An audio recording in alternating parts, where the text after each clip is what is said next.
dibantuin ya Bunda Mirna ya untuk ngurusnya si kembar itu. Kalau di rumah itu, kalau dulu pada waktu masih habis lahiran itu masih ada, karena kan tinggal sama mama, jadi ada mama, ada adik, ada suami saya gitu kan. Tapi habis itu karena saya itu sering pindah rumah karena biar ganti suasana juga gitu loh. Jadi sama kadang-kadang di eyang, kadang-kadang di mertua gitu kan. Tapi sekarang udah stay di mertua. Nah di mertua pun juga ada yang bantu gitu. Cuman lebih ke 80% itu kita gitu loh. Saya sama suami ngurusin anak-anak. Jadi dari bangun tidur ketemu bangun lagi, jadi kita terus gitu segala macam. Jadi kita tuh hidupnya cuma di kamar gitu, hidupnya di kamar. Kalau toh kita mau keluar ya kita harus bawa banyak orang gitu, karena kan penculikan banyak ya Bu ya. Jadi kita tuh kalau pergi ke mall atau keluar kota, katakanlah satu orang itu satu bayi ya, kayak gitu. Jadi biar kalau ada apa-apa itu jadi tahu tanggung jawabnya masing-masing kayak gitu. Jarang sekali kalau saya tuh pergi berdua sama suami terus bawa anak 4. Enggak ya, belum. Kalau untuk mental atau psikis saya sebenarnya tuh saya udah bentuk di saat kehamilan, karena kehamilan saya itu kan alami, saya mendapatkan kembar itu alami yang setiap USG selalu bertambah gitu loh. Jadi di saat saya kehamilan 2 bulan masih satu bayi ya, lalu pada waktu 3 bulan dokter bilang ibu selamat ya, anaknya kembar gitu. Saya bilang sama suami, alhamdulillah saya lahiran cuma sekali, saya nggak mau lahiran lagi, wes alhamdulillah 2 gitu ya. Mau laki perempuan, laki-laki sama aja. Oke. Lalu pada waktu di 3 bulan dicek lagi, ibu bayinya 3. Oke, ini mungkin kelebihan 1 ya. Mungkin kelebihan 1 ya sudahlah, alhamdulillah. Oke. Habis itu saya ganti-ganti dokter karena ya untuk memastikan bener nggak gitu. Akhirnya saya pada waktu ke 6 bulan saya periksa di Swandi, karena kan saya pengen tahu ya Bu ya, ini bener amit-amit maksudnya lengkap atau enggak segala macam. Saya mau nyari yang 4D itu semua dokter rumah sakit jarang mau. Akhirnya Swandi yang bisa nerima saya. Pada waktu itu saya tahunya kehamilan 3 bayi. Pada waktu 4D di situ saya dilihat banyak dokter sama bidan, dicek loh, Bu, ini isinya 4. Nah, di situ saya aduh 4 ya dah. Ini coba ya di sini nih ada kelamin lakinya. Ini ya perempuannya gini-gini, pada waktu masih kecil ini. Nah suami saya kan nggak nganterin, saya diantar sama bidan. Ya, aduh saya ngasih tahu suami saya gimana gitu ya. Ada terus, oke kita pulang gitu. Kita kan diantar ke puskesmas dulu, habis itu dijemput sama suami. Terus suami nanya, gimana tadi periksanya, sehat? Oh ya sehat ini. Terus gimana gitu, kenapa kamu kayak gitu enggak, suami saya langsung gini, nambah lagi ya. Iya nambah lagi. Saya langsung dirujuk di rumah sakit Dr. Stomo. Nah saya melahirkan di sana itu pada waktu itu juga dari awal USG dulu, karena kondisi perutnya udah gede, bayinya udah besar. Pemeriksaan lebih susah ya, karena kan desek-desekan segala macam. Jadi saya tuh yang disuruh USG yang terlentang, miring kiri, miring kanan, yang muter aja kayak gitu. Karena ngecek ini beneran nggak sih lengkap segala macam. Jadi dokter yang udah ahli USG panggil lagi atasnya gitu, karena memastikan gitu. Terus saya sempat dengar dokter itu bilang sama atasannya, gitu bahasa Jawa halus gitu, intinya ini kok kayaknya ini ada yang nggak lengkap gitu, dia bilangnya. Terus kayak takut ya cerita ke saya, terus ini gini dan saya bilang, kenapa dok? Gak apa-apa, cerita aja sama saya. Kalau memang nggak lengkap ya sudah, mau gimana gitu, karena memang rezeki ya. Iya Bu, ini memang begini, ada kondisinya begini, tapi nanti saya cek lagi gitu. Nanti saya cek lagi segala macam, udah. Terus saya pulang, berapa minggu kemudian saya kontrol, niatnya saya kontrol ke rumah sakit. Ternyata tensi saya tinggi, 160/100 pada saat itu. Siapa? Ini harus opname ya Bu, ini harus dilahirkan. Beberapa hari kemudian harus dilahirkan karena ini akan membahayakan ibu dan anak karena sudah mendesak jantung saya semua itu mendesak. Tapi saya bilang aduh jangan, maksudnya saya tuh masih kuat, masih bisa, tapi suami saya bilang udah masuk aja nggak apa-apa gitu. Jadi udah dicek sampai 4 alat tetap 160/100. Akhirnya saya masuk, tuh dicek ulang USG 2D, 3D, 4D, tetap yang satu nggak ada. Jadi tetap aja 3. Jadi ke dokter Nasir itu kan kepala Swadia itu bilang kok bisa 4 ya, padahal kita nyarinya cuma 3 loh ketemunya. Ya, akhirnya saya di MRI. Nah di MRI itu baru ketemu satu tuh ada di pinggul saya sini satunya. Jadi modelnya itu dia sungsang kiri gini, terus begini sampai di pinggul gitu loh. Nah di situ jadi akhirnya ketemu. Nah setelah ketemu akhirnya mereka berani buat operasi.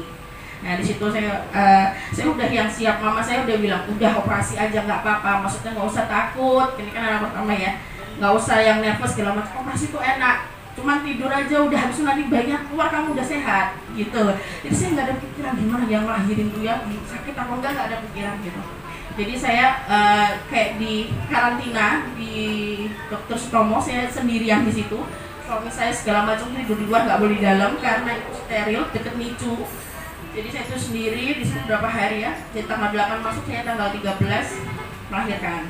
Tanggal 12 malam dokter kan masing-masing masuk, dokter kandungan memperkenalkan diri, terus dokter anak, anestesi segala macam. Dan pas anestesi dia bilang ibu besok gini ya prosedurnya, nanti ibu dibius segala macam. Nanti ibu dibius lokal gitu. Nah pada saat nanti kan ini anaknya banyak, di saat nanti ternyata tidak pada waktu mengambil tuh nggak nututin biusnya, nanti kita bius lagi bu.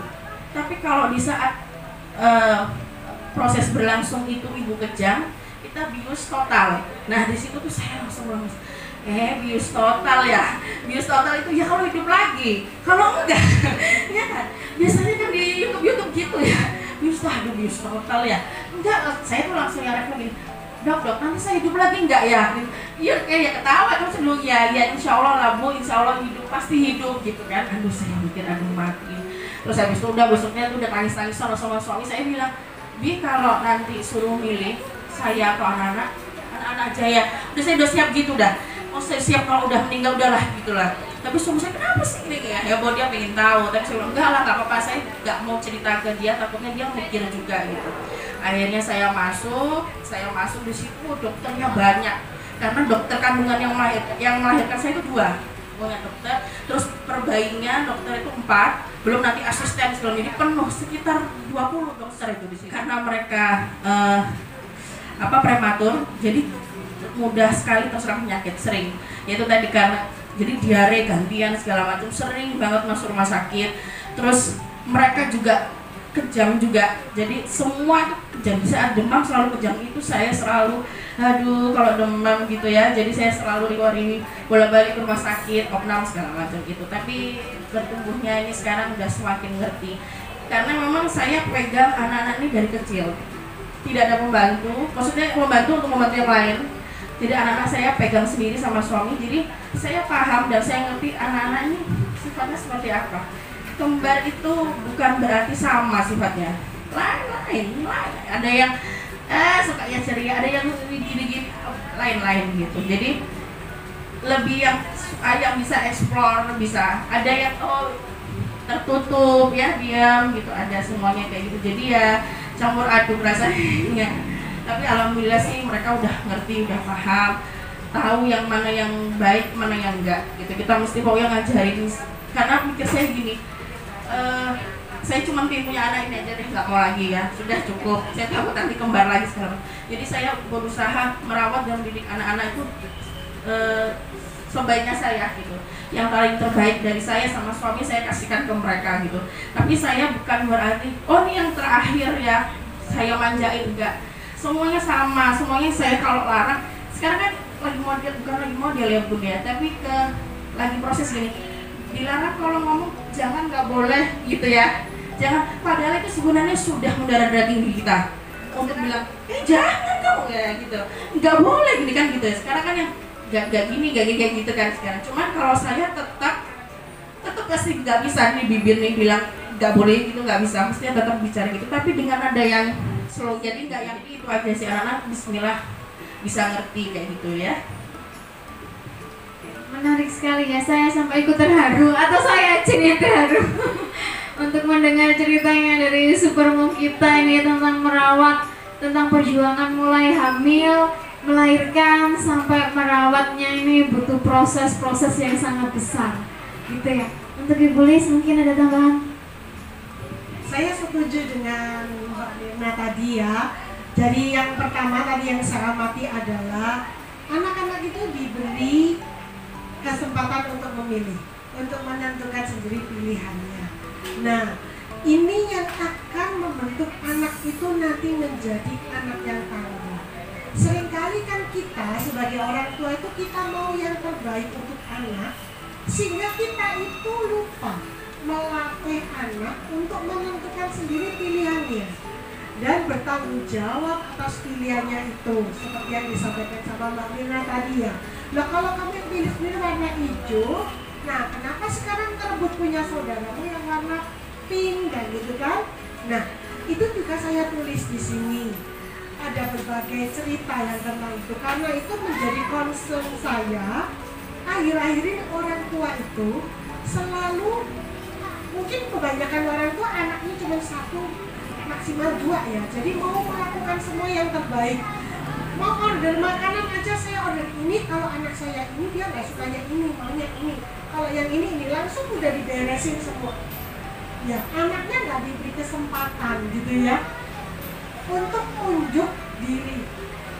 Ketika mereka kecil, orang tua perlu melakukan itu, tapi kita itu seringkali nggak nyadar ya Mbak ya.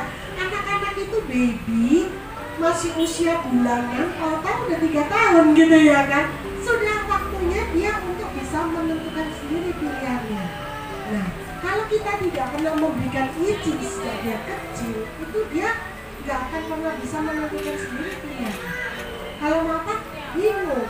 Nanti kalau udah keluar, lepas dari kita orang tuanya, ditanya mau apa, mau kue apa, maksudnya makanannya gimana, minumnya, bingung karena biasanya selama ini yang milihkan mamanya gitu ya. Nah, anak saya itu juga saya latih. Contohnya mereka setiap kali waktu zaman dulu kalau belanja ke supermarket kan suka ikut. Saya beri mereka kesempatan untuk pilih aku makanan yang mereka suka, mereka mau. Dan kalau udah mereka pilih, saya harus menghargai. Loh, kamu kok pilih ini gak sehat, bikin tenggorokan sakit. Nah, saya nggak begitu, saya menghargai putusan dia gitu. Tapi hanya 1 loh, saya juga beli makanan-makanan lain yang sehat, yang bergizi untuk dia. Tapi saya suruh pilih kesempatan 1. Saya cuma gini, ada triknya. Kalau ternyata anak itu memilih makanan yang tidak baik untuk tenggorokan, saya kan sering bilang share, berbagi untuk bunda, berbagi untuk kakak, berbagi untuk bunda, ya bunda juga mau. Jadi begitu makanannya dibuka, cepet-cepetan saya makan, ya saya makan banyak. Gitu ya. Nah, yang lucu lagi, kan mereka memilih gitu ya ke supermarket. Begitu mereka masuk, di rak pertama mereka sudah lihat, wah aku mau ini, dia ambil. Tapi udah jalan di rak berikutnya, kelihatan yang lain yang menurut dia lebih enak, lebih, wah bingung, ditaruh pilih yang itu. Saya, oh harus kembalikan. Jadi dia lari kembalikan, dia ambil yang di rak kedua. Habis itu jalan lagi muter, lihat lagi yang lebih menarik, wah harus kembalikan lagi dia. Jadi anak-anak tuh tidak apa-apa sehat gitu. Tapi dia tetap pada akhirnya punya kesempatan, punya haknya memilih hanya 1. Di situ dia latihan untuk memilih yang benar-benar yang mau. Karena kan hanya 1 kesempatan. Walaupun kita itu mampu untuk menyediakan banyak hal, tapi kadang-kadang kita tuh perlu melatih. Melatih apa itu? Melatih membuat keputusan. Nah, seperti kan Mirna melakukan itu, anaknya berlatih membuat keputusan. Keputusan yang kita ambil di dalam hidup ini tidak selalu benar kan? Ada kalanya kita ngambil keputusan yang salah. Udah belanja di sini, udah jalan, di sana lebih murah, nyesel tuh. Nah, banyak gitu ya, nggak apa-apa kalau sudah ambil salah keputusan, diapain? Diperbaikin. Nah, anak-anak bertengkar itu adalah sesuatu yang normal. Saya adalah psikolog, saya katakan itu sesuatu yang alami. Gak apa-apa mereka bertengkar itu. Cuma saran saya, kita sebagai orang tua, seperti Mbak Nina tadi, kita main jadi hakim, harus diurus. Tapi ini kenapa kok ribut? Masalahnya apa? Kamu ngapain Bu? Ngomong satu-satu, ya? Kenapa kamu dulu? Oh, pasti anak ribut kan? Ya, kamu kenapa? Oke, kita dulu semua, udah selesai, nanya yang satunya lagi. Lalu kita main jadi hakim-hakiman. Nah, ini kesempatan loh Bu. Nggak sekolah hukum jadi hakim, kapan lagi ya kan? Nah, dari situ kita juga latih anak-anak untuk dia introspeksi. Oh, ternyata aku nggak boleh ya. Aku kan tadi udah pilih warna hijau. Kenapa kok punya aku warna pink direbut gitu ya kan? Iya, karena ternyata jelek punya buku hijau, aku mau yang pink. Nah, kalau mau yang pink lain kali kamu pilih. Tapi yang ini kan yang merah udah punya Mbak, gitu kan? Nah, dari situ kita mengajarkan anak-anak juga untuk memikirkan keputusan yang salah yang sudah dia buat. Terus gimana bijaknya, gitu kan? Kan nggak mungkin mainannya dibuang, aku nggak mau deh, buang aja. Ya nggak apa-apa, kalau kamu mau buang berarti kamu nggak punya dan mainannya, ya kan? Nggak apa-apa gitu ya. Itu yang kedua. Nah, yang ketiga yang saya juga setuju itu tentang gender. Gender itu bagi saya ya, tiap orang itu beda-beda ya, tetapi saya hanya menerima dan mengakui dua gender. Bagi saya ya Tuhan menciptakan dua gender begitu jelas. Kemudian gender itu yang kita mengetahuinya itu ketika anak-anak itu nggak sadar. Anak laki-laki lompat, anak perempuan juga lompat, sama nggak ada bedanya. Anak laki-laki gulung-gulung, anak perempuan juga gulung-gulung. Anak perempuan teriak-teriak, anak laki juga sama, nggak ada bedanya. Nah, bagaimana mereka perbedaan gender mereka dari pelajaran yang kita kasih tahu, ya, Mas, Bang, Koko itu laki-laki. Boleh main boneka, tapi bonekanya laki-laki. Pakai baju yang seperti ini. Kalau Mbak, Kakak, Cici, siapapun pakai bajunya boleh pakai celana seperti Mas, tapi yang ada gambar bunganya, ada pitanya, ada warnanya pink, boleh, tapi jangan disamakan. Dan saya sudah setuju, bajunya kakak nggak boleh dipakai sama Mbak ya, nggak boleh ya, nggak boleh. Dan barang tiap orang di rumah itu punya kepemilikan, ya kan? Ini punya mama, ini punya papa, ini punya bunda, ini punya ayah, ini punya kakak, ini punya. Terima kasih atas penjelasannya. Mungkin ada lagi yang mau ditanyakan? Oh ya, silakan. Perkenalkan, nama saya Nila. Saya mau nanya, gimana sih caranya mengasah kecerdasan anak, terutama untuk SQ sama IQ-nya? Terima kasih. Ya, ini adalah apa ya, harapan setiap orang tua, Mbak. Harapan Mbak Nina juga ya. Harapan saya juga sudah bertahun-tahun yang lalu. Caranya itu adalah sebetulnya simpel aja. Sebetulnya nggak usah dibawa berat. Karena parenting itu harus bisa dinikmati. Kalau kita mau flashback ya, mulai dari Mbak Nina cerita anaknya diberi kesempatan milih yang hijau, yang pink, mulai dari saya cerita semuanya itu semuanya adalah tindakan-tindakan nyata pengasuhan untuk mengasah IQ dan EQ. Betul? Ya kan? Jadi gimana masa emosinya kalau bertengkar? Bertengkar itu loh gak apa-apa. Bertengkar itu normal. Tapi yang artinya setelah bertengkar baikan lagi. Itu belajar IQ, belajar IQ. Oh, jadi lain kali kalau aku pilih aku barang, aku akan pikir. IQ itu tidak hanya yang bisa dituangkan dalam bentuk ulangan, ini nilainya keluar, bukan. IQ itu juga bagaimana kita mencari jalan keluar dari setiap permasalahan yang kita hadapi.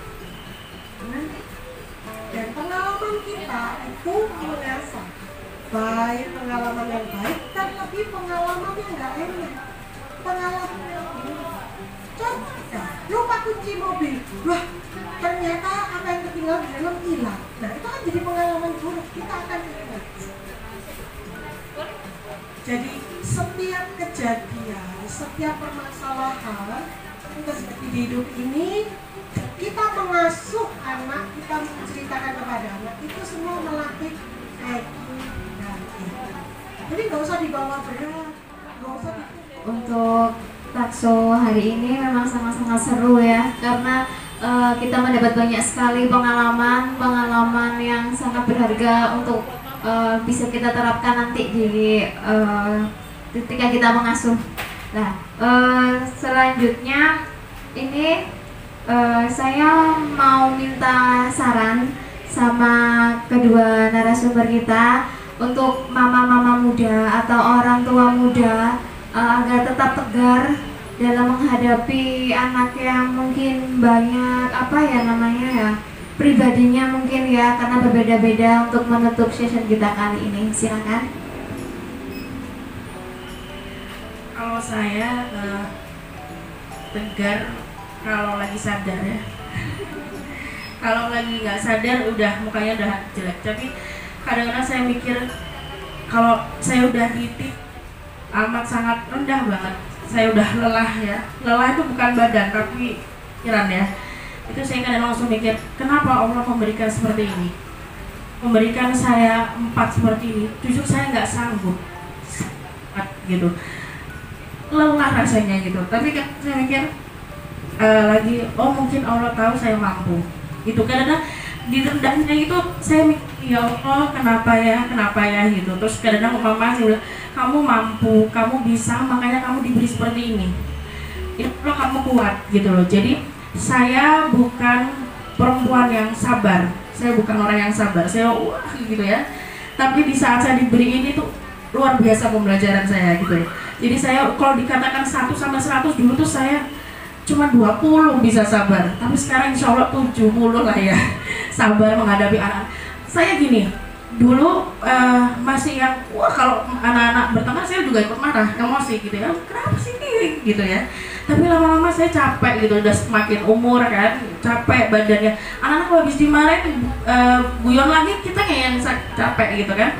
Akhirnya saya mikir gimana ya caranya biar saya nggak marah-marah. Nah akhirnya dikasih edukasi kayak tadi, alhamdulillah kan mereka sudah paham. Terus kadang-kadang gini, saya tulis di note, sehari ini saya udah marah berapa kali ya gitu. Saking saya kan kebanyakan anak tuh tadi, jadi aduh saya nggak boleh marah nih hari ini gitu. Kalau saya marah saya nabung nih 10.000 gitu. Jadi oh aku udah, jadi saya catat nih, misalnya saya marahin anak numpain susu, katakan anak mana sih ini susu gitu ya. Aduh saya marah nih tadi, saya tulis, saya tabung. Jadi kalau misalnya di hari itu, jadi katakanlah jam 10 kejadiannya, jadi nanti kalau mau marah lagi ingat, oh tadi kan aku udah marah, nggak boleh marah lagi. Sebenarnya wajar kalau marah, tapi saya mengerem sendiri karena kasihan anak-anak gitu loh. Kalau misalnya dimarahin terus kan mikirnya gimana ya, ini ibu marah aja sekerjanya gitu. Jadi saya berusaha untuk enggak. Jadi kalau misalnya tumpah, saya selalu bilang siapa yang numpahin gitu. Ayo bersihkan, ambil tisu, ambil tiduran aja pura-pura yang nggak tahu gitu. Jadi mereka bersihin sendiri. Jangan lewati nanti kepleset jatuh, ya udah jatuh. Jadi kan kalau orang jatuh aduh gimana sih gitu ya. Kalau enggak, saya enggak. Jadi kadang di jalan jatuh, orang-orang udah pakai anaknya jatuh, enggak saya ambil gitu. Karena kayak misalnya tantrum ya, yang udah mulai minta mainan, kita pergi ke mall mainan. Yang gua Gala sama Ocha itu masih yang diberitahu udah punah nggak ya gitu ya. Oh ya oke, pulang gitu. Yang final ini yang ini ya, setiap orang kan nggak sama. Pada waktu itu pergi sama keluarga besar di rumah makan yang mesti ada mainan di depannya. Saya tidak menyalahkan mereka yang jualan karena tuh rezekinya, tapi ini bagaimana kelola anak ini biar nggak beli. Saya udah tahu nih sifatnya Finalena nih gini. Bilang sama suami, Bi, kita pegang yang Finalena ya. yang galau aja biar mamamu, aku bilang gitu kan. Akhirnya udah tahu di depan tuh dia ya beli gitu kan, anaknya iya gitu. Terus jangan ya nak, nanti kan udah punya, udah dibawa sana. Yang finalnya oh mau gitu, udah mulai. Saya udah bilang maaf ya bu nggak beli. Saya udah juga bilang udah punya kan yang ini, kebetulan sama gitu. Sudah punya nak, kan ada di rumah. Nggak mau tetap. Saya udah langsung, dah nggak bisa nak gendong ya. Saya gendong, lalu teriak nangis kayak gitu. Satunya dibawa sama suami saya Will, satunya saya nungguin di depan. Itu dia mengekspresikan gitu ya. Biar nanti nih kalau aku nangis gulung-gulung mama gini. Enggak. Dia mau muntah habis banget. Muntah aja dah, muntah banyak gitu. Udah aku biarin aja udah. Biar dia tahu bahwa kamu udah nggak usah beli lagi nak, karena kamu udah ada. Tapi saya nggak emosi. Kamu kalau mau muntah aja nggak apa-apa. Jadi kalau setelah dia selesai muntah, saya bilang sakit ya gitu, nggak enak kan kalau muntah sakit, makanya jangan dimuntahin. Kalau itu udah ada, pulang yuk gitu. Nah ada gitu. Jadi saya saat ini kalau saya keluar kota lagi, saya bawa di rumah mainan apa, atau misalnya katakanlah masih baru gitu. Jadi kalau misalnya mau beli, ini udah ada gitu. Jadi di hotel udah ada mainan segala macam kayak gitu. Jadi saya tidak pernah membiasakan begini, saya malu nih sama orang, jadi saya marahin kayak atau tarik atau yaudah dia beli enggak, biarin aja dia mau nangis, dia mau gulung-gulung, saya mau tinggal udah nggak apa-apa gitu. Kalau saya biar mereka tahu bahwa walaupun aku begini, mamaku ternyata nggak beliin juga. Dan alhamdulillah saya tuh mempunyai partner hidup yang sama gitu, suami saya juga menyetujui yang saya mau gini. Jadi kalau misalnya saya bilang enggak, alhamdulillahnya kalau anak-anak minta ke papanya, enggak juga, nggak boleh ya, bilang mama dulu gitu. Dan keluarga sebesar juga begitu gitu. Jadi tidak yang kita satu misi. Kalau misalnya saya lagi nggak boleh apapun ya, mau marah atau suami saya juga diem. Jadi mau mengiyakan bahwa tidak, walaupun misalnya di ibu boleh, satunya nggak boleh, nggak ada, semuanya nggak begitu ya. Baik, terima kasih. Silakan untuk ibu. Saya sekali lagi setuju dengan Mbak Mirna ya. Jadi di buku ini saya tulis judulnya Ortu Tegar. Tegar itu singkatan dari tega, ramah. Jadi seringkali kita tuh nggak tega sama anak. Ketika anak itu nangis, kita nggak tega, kita kasih apa yang dia mau. Tapi kita nggak ramah. Kalau udah di belakangnya kita marah, kita tuh marah sampai parah gitu ya, sampai berat sekali gitu. Nah, kita harus tega ketika kita sudah tetapkan aturan. Tidak, itu tidak. Mau nangis, mau gulung-gulung, mau muntah. Dan saya puluhan tahun di taman kanak-kanak. Anak sekarang tuh bisa memuntahkan, nggak sakit, nggak apa, tapi dia muntahin gitu ya, sebagai senjata untuk dapat apa yang dia mau. Dan kalau kita bawa ke dokter, orang muntah itu nggak apa-apa, ya udah muntah, kasih minum air, nanti setengah jam lagi dia lapar, kasih kue aja yang bayar, nah kasih susu. Justru kalau muntah gitu ya, tunggu 1 menit, 2 menit yang langsung dibersih. Anak akan risih sendiri, dia akan bilang, Miss, inilah aku muntah. Ya yang suruh muntah siapa? Segitu kan. Dan kita tetap setel kalem, gak usah temperatur naik, tenang aja. Kita tega, tapi kita ramah. Baru kemarin ini saya di dekat begitu, datang anak kecil, anak TK. Dia minta kerupuk putih yang ada di toples gitu ya kan, biasa yang udah diambil gitu ya, Mbak ya udah ada, minta kerupuk, dia milih 1, minta 10.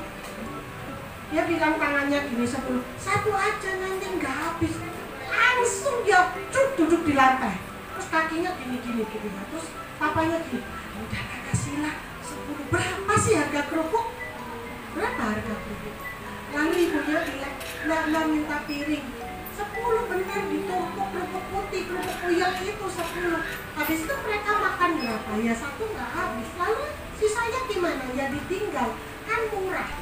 Ingat Bunda, masalahnya itu barangnya murah, tetapi masa depan anak kita itu tidak murah. Masa depan anak kita itu lebih berharga gitu ya, dari sekedar apa yang kita turutin saja. Dan ingat juga, harga kita sebagai orang tua dalam arti aturan-aturan itu enggak murah. Itu yang jauh lebih penting karena menentukan masa depan anak kita. Jadi jangan ragu-ragu untuk tega, nggak apa-apa tega. Dibilang mama tega, ya nggak apa-apa. Karena justru itu akan membentuk anak kita. Yang penting kita ramah. Seringkali kita tuh nggak tega, apa dikit anak diturutin, Terus ketika kita sadar anak kita kok ngelunjak, maunya apapun minta diturutin, kita malah besar sebenarnya. Itu justru menyakitin anak. Oke? Itu saja. Terima kasih untuk teman-teman yang sudah hadir di sini dan terutama untuk dua narasumber kita, Super Mom kita. Terima kasih atas pengalamannya dan share informasinya. Mungkin kita akan bertemu lagi di lain kali. Terima kasih.